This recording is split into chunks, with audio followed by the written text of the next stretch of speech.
Вітаю всіх! Ви на каналі Master Mood Games, новому ігровому підрозділі проєкту Master Mood. Багато хто з вас знає мене за основним каналом, де ми розбираємо техніку, займаємося обслуговуванням авто. Якщо ви ще не там, обов'язково переходьте за посиланням в описі. Там справжній рай для тих, хто любить працювати руками та розумом. Чому я створив саме цей канал? Для мене шахова партія – це такий самий складний механізм, як і двигун автомобіля. Тут кожен хід має бути розрахований, а кожна помилка може призвести до відмови всієї системи. Я ціную self-organization та системний підхід, тому вирішив перенести цей досвід у світ стратегії. Що вас чекає на MMG? Master Mood Games. Технічні розбори ігор. Ми будемо дивитися на геймплей через призму логіки та аналітики. Глибокий аналіз шахових партій. Я буду показувати не просто ходи, а стратегію, яка стоїть за ними. Пошук оптимальних рішень. У кожному стрімі чи відео ми будемо шукати найефективніший шлях для перемоги.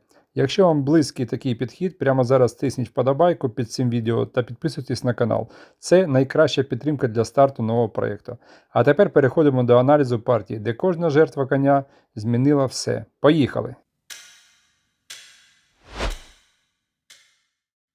Сьогодні ми розглянемо партію між мною, а мій нік Viking01 та George Gaze 7. Партію починають білі зі стандартного ходу на Е4, на що чорні відповідають ходом С5. Початок вже цікавий, оскільки ігроки почали з так званого сицилійського захисту. Я вивів слона на С4, а мій опонент відповів просуванням пішака на Е6, відкриваючи шлях своєму слону та готуючи напад на поле Д5. Далі білі відкривають собі шлях для другого слона, на що чорні відповідають майбутньою погрозою на слона білих, вірогідно маючи на меті загнати його у глухий кут. Передбачаючи наперед таку ситуацію, білі готують для свого слона безпечне поле та одночасно з тим в майбутньому частково перекрити чорному слону всю діагональ. І дійсно, наступним ходом чорних була та сама атака пішака на слона білих. Білі відводять свого слона у завчасно підготовлене безпечне місце. Але після того, як чорні походили пішаком на А5, стає зрозумілим, що лівий фланг буде знаходитися під сильним тиском. А раз так, то рокіровка білого короля має відбуватися лише на правий фланг, тобто коротка рокіровка. А разом з тим білі вирішують виводити в першу чергу свої фігури саме з лівого флангу та ходять конем на Д3. Чорні зосередили всі свої дії саме на лівому флангу та продовжили натиск, погрожуючи коню білих. Після короткого розміну пішаками оголилася лінія А1-А8, що дала чорним перевагу у блокуванні слона білих та продовженню своєї атаки. Кінь білих відступив на безпечне поле, а чорні одразу почали виводити свого слона, контролюючи діагональ. А скільки у білих з'явилася можливість перевести подих від постійного натиску чорних, білі виводять свого другого коня на F3, готуючи для свого короля коротку рокіровку. І дуже вчасно це було зроблено, але давайте спочатку ми подивимося на дошку та звернемо увагу, що білі швидше вивели свої фігури, попри те, що чорні сильно тиснули своєю атакою на білих. Ну що ж, йдемо далі. Чорні виводять ферзя на А5, створюючи пастку на слона білих та підсилюючи лінію А1-А8. Білі роблять коротку рокіровку, виводячи короля з-під майбутнього удару, та псують чорним пастку на слона. Далі чорні ходять пішаком в центрі дошки. І ось настає по-справжньому переломний момент в партії. Білі скористалися своєю перевагою у розвитку фігур та почали створювати неприємності чорним.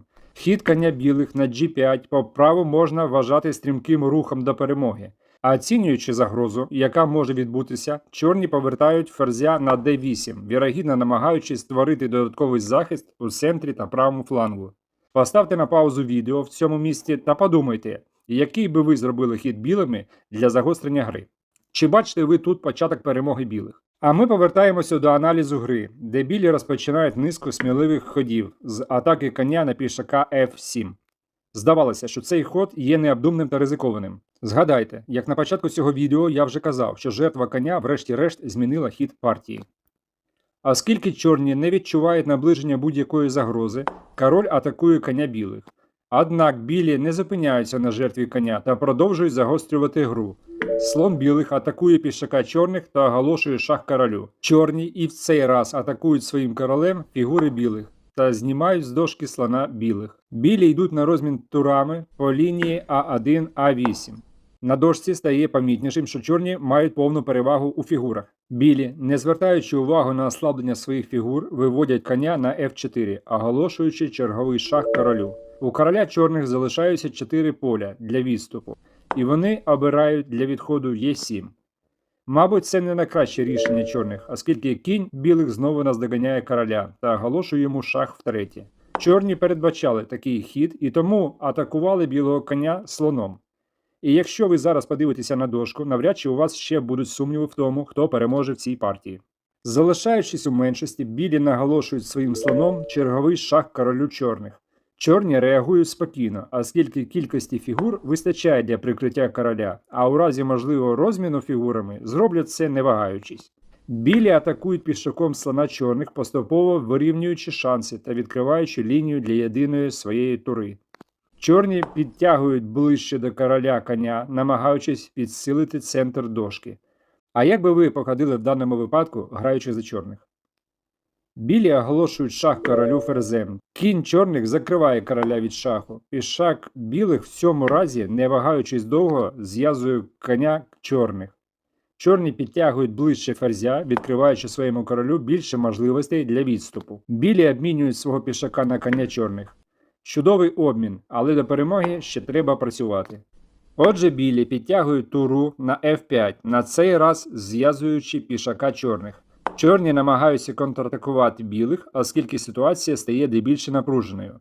Білі не поспішають із захистом слона, а навпаки відповідають контратакою на контратаку, якщо так можна висловитися.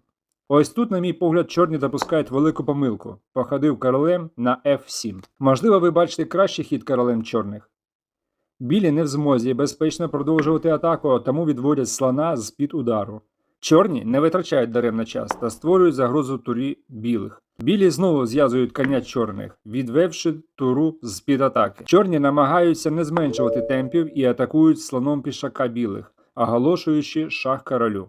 Білі приймають рішення вийти з-під шаху у бік слона чорних.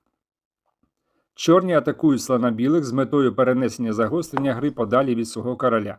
А скільки білі грають на межі програшу, допускати помилок неприпустимо. Ферзь білих оголошує шах королю чорних. Чорні відводять короля на G6, намагаючись прикритися своїм конем, але білі вже не зупиняються. Ферзь білих атакує коня чорних, наголошуючи шах королю. Король чорних вирішив сховатися від шаха на H5, що було грубою помилкою, яка коштувала чорним програшу. А чи зможете ви знайти мат чорним у 3 хода? У наступному відеоролику я покажу закінчення цієї партії з матом у 3 ходи. Підписуйтесь на мій канал та ставте подобайки. Ми обов'язково розглянемо ще багато цікавих моментів в шаховій партії. Бажаю всім перемоги та до зустрічі на шаховій дошці.